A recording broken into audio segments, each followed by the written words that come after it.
আমি আমার গণপতি বাপ্পাকে প্রত্যেক দিন ৪ বেলা ভোগ নিবেদন করি। আজকে দুপুরে যে সমস্ত ভোগ আমি বানিয়ে নিবেদন করেছি, সেই ভোগের রেসিপি আপনাদের সঙ্গে শেয়ার করছি। আজকে দিয়েছি ভাত। ভাতের জন্য প্রথমেই চাল ভালো করে ধুয়ে নিয়ে হাঁড়িতে করে বসিয়ে দিচ্ছি। আমার ঠাকুরের মোটামুটি সমস্ত বাসন কিন্তু আছে, আর আমি প্রত্যেক দিন এই ঠাকুরের বাসনেই সমস্ত রান্নাবান্না করি। ভাত চড়িয়ে দেওয়ার পর এবারে ভাজা মুগের ডাল করব বলে কড়াইতে ছোট বাটি ২ বাটি মুগের ডাল নিয়ে নিলাম। গ্যাসের ফ্লেমটাকে লোতে করে দিয়ে মুগের ডালটাকে হালকা করে ভেজে নিচ্ছি। ডাল খুব বেশিক্ষণ সময় ধরে কিন্তু ভাজবার প্রয়োজন নেই। মিনিট ৫ লো ফ্লেমে ভাজা হয়ে যাওয়ার পর কড়াইতে জল দিয়ে দিলাম।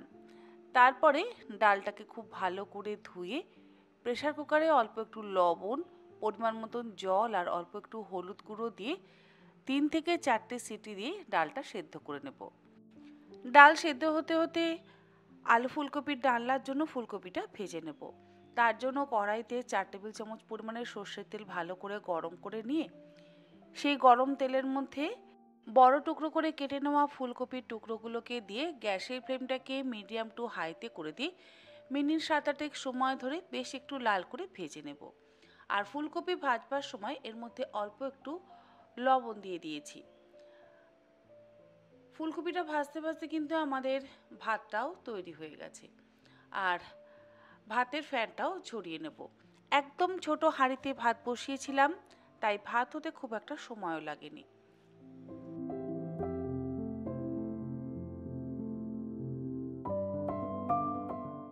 যে কোনো সবজি ভাজবার সময় যদি অল্প একটু লবণ দিয়ে সবজিগুলো ভাজা হয়, তাহলে সবজিগুলোর স্বাদ কিন্তু বেশি ভালো হয়। হালকা করে ভাজা হয়ে যাওয়ার পর তুলে একটা আলাদা পাত্রের মধ্যে রেখে দিচ্ছি।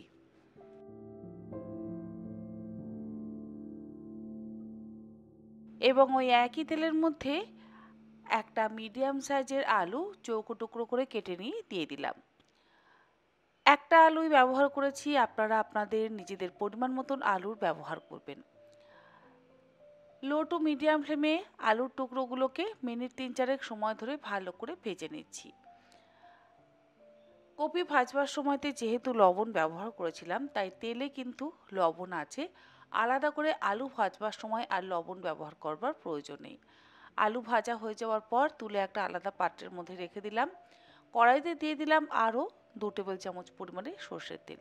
তেলটা ভালো মতন গরম হয়ে গেলে ফোড়ন দিয়ে দিলাম 1/4 চা চামচ পরিমাণে গোটা জিরে, সামান্য একটু হিং। যেহেতু নিরামিষ রান্না, হিং দিলে বেশি ভালো লাগবে।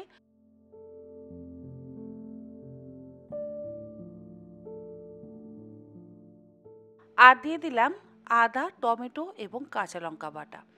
এর মধ্যে আমি ২টো ছোট সাইজের কাঁচা লঙ্কা, 1/2 ইঞ্চি আদার টুকরো আর একটা মিডিয়াম সাইজের টমেটো একসাথে মসৃণ করে বেটে নিয়ে তবে সেই মিশ্রণটা আমি এখানে ব্যবহার করেছি। এর মধ্যে একে একে গুঁড়ো মশলাগুলো দিয়ে দিচ্ছি। 1/4 চা চামচ পরিমাণে হলুদ গুঁড়ো, 1/2 চা চামচ জিরে গুঁড়ো, 1/4 চা চামচ পরিমাণে শাহি গরম মশলার গুঁড়ো আর 1/2 চা চামচ পরিমাণে কাশ্মীরি লঙ্কার গুঁড়ো দিয়ে দিলাম। এবারে সমস্ত কিছু দিয়ে একসাথে ভালো করে মিশিয়ে কষিয়ে নেব। এরই মধ্যে স্বাদ অনুসারে লবণটাও দিয়ে দিলাম।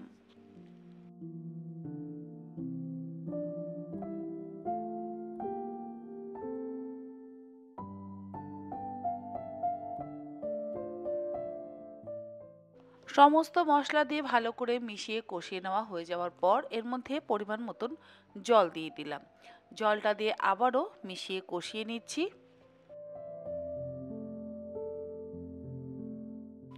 এরপরে এর মধ্যে ভাজা আলু আর ফুলকপির টুকরোগুলোকে দিয়ে দিলাম। তারপরে একসাথে আবারও ভালো করে মিশিয়ে কষিয়ে নেব।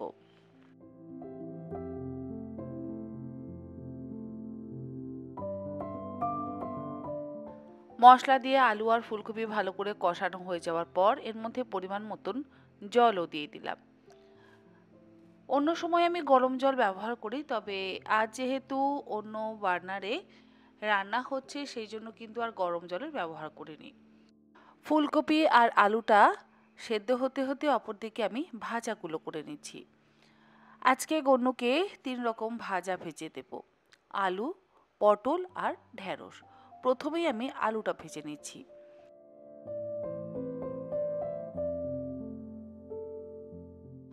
লবণ আর হলুদ গুঁড়ো ভালো করে মাখিয়ে নিয়ে আলুটাকে হালকা করে ভেজে তুলে নেব।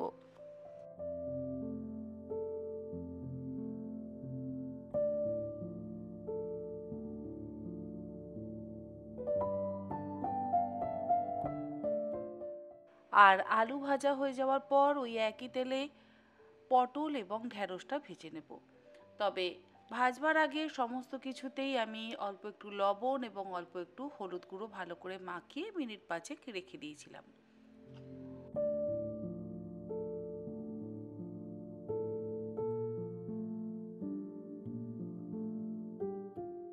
পটল আর ঢ্যাঁড়সটা ভালো মতন ভাজা হয়ে যাওয়ার পর এবারে আমাদের ফুলকপির তরকারিটাও কিন্তু মোটামুটি তৈরি হয়ে গেছে।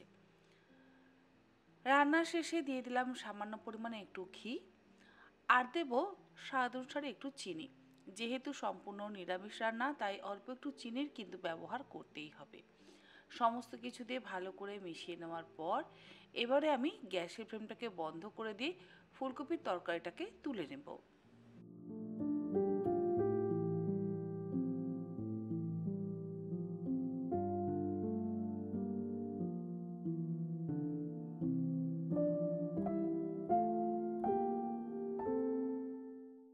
ফুলকপির ডালনাটা হয়ে যাওয়ার পর এবারে আমি ডালটাকে সাঁতলে নেব।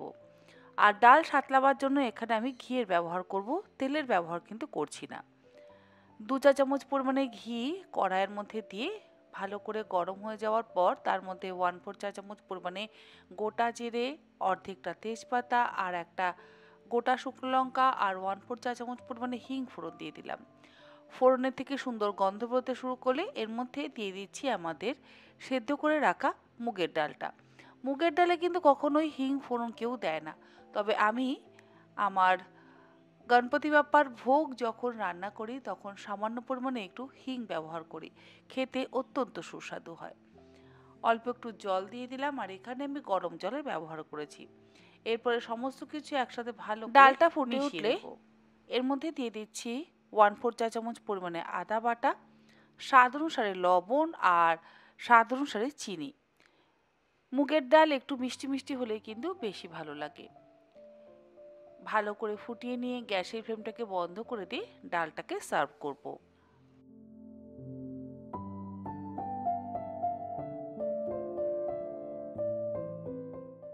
এরপরে বানাবো পনির পটলের ডালনা। তার জন্য কড়াইতে দিয়ে দিলাম 4 টেবিল চামচ পরিমাণে সর্ষের তেল, সামান্য একটু লবণ দিয়ে দিলাম। তারপরে 200 গ্রাম পরিমাণে পনির চৌকো টুকরো করে কেটে নিয়ে গরম তেলের মধ্যে দিয়ে হালকা করে ভেজে তুলে নেব। পনিরে কিন্তু কোনো রকম লবণ বা হলুদ গুঁড়ো মাখিয়ে রাখিনি, শুধুমাত্র তেলের মধ্যে একটু লবণ দিয়ে তারপরেই আমি টুকরো করে কেটে নেওয়া পনিরগুলোকে হালকা করে ভেজে তুলে নিচ্ছি।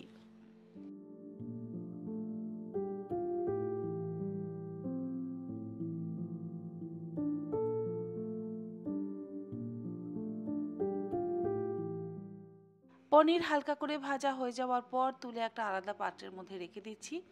তারপরে কড়াইতে যে তেলটা রয়েছে সেই তেলের মধ্যেই টুকরো করে কেটে নেওয়া পটলগুলো দিয়ে দিলাম। এখানে আমি 200 গ্রাম পরিমাণে পটলের ব্যবহার করেছি। আর পটলের সাথে আলুর টুকরোগুলো দিয়ে দেব। একটা বড় সাইজের আলু চৌকো টুকরো করে কেটে নিয়ে দিয়ে দিলাম। এরপরে পটল আর আলু বেশ একটু লাল করে ভেজে নিচ্ছি। আর ভাজার সময় অবশ্যই অল্প একটু লবণের ব্যবহার করবই করব। তাতে কি হয়, সবজিগুলো সুসেদ্ধ হয় এবং সবজিগুলো ভীষণ সুস্বাদু হয়।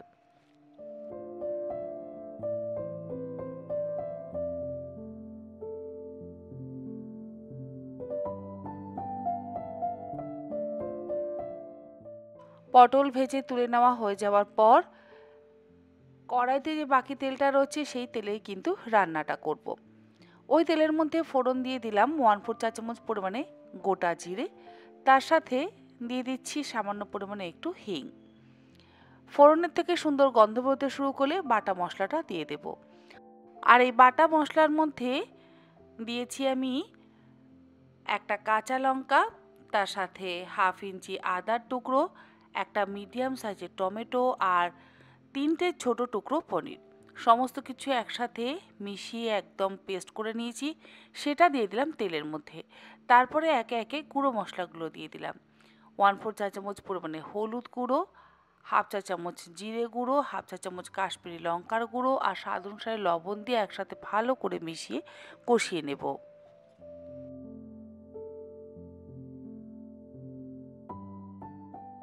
মশলা ভালো করে মিশিয়ে কষিয়ে নেওয়া হয়ে যাওয়ার পর এর মধ্যে দিয়ে দেব আগে থেকে ভেজে রাখা আলু আর পটলগুলো।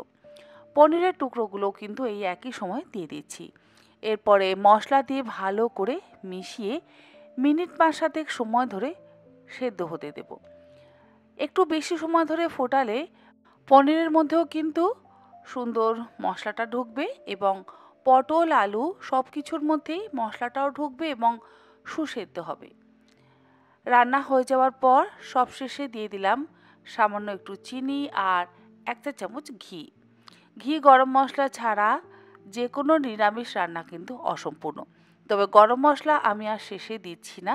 মশলা কষানোর সময়তে কিন্তু গরম মশলা যেহেতু ব্যবহার করেছিলাম, সেই জন্য আলাদা করে আর গরম মশলার ব্যবহার করছি না। পনির আলু পটলের ডালনা হয়ে যাওয়ার পর এবারে আমি পুরিটা ভেজে নেব। আর পুরিটা ভাজবো এখানে আটা দিয়ে। যেভাবে আমরা রুটির জন্য আটার ডো তৈরি করি, ঠিক সেই রকমভাবে অল্প একটু লবণ দিয়ে কোনো রকম ময়ান ছাড়া আটার ডোটা তৈরি করে রেখেছি। এবারে কড়াইতে ভালো করে তেল গরম করে নেওয়ার পর একটা একটা করে আটার পুরি বেলে নিয়ে গরম তেলের মধ্যে দিয়ে ভেজে তুলে নেব। আমাদের আজকের গনু বাবার ভোগ কিন্তু একদম রেডি। এবারে আমি ভোগটা নিবেদন করব।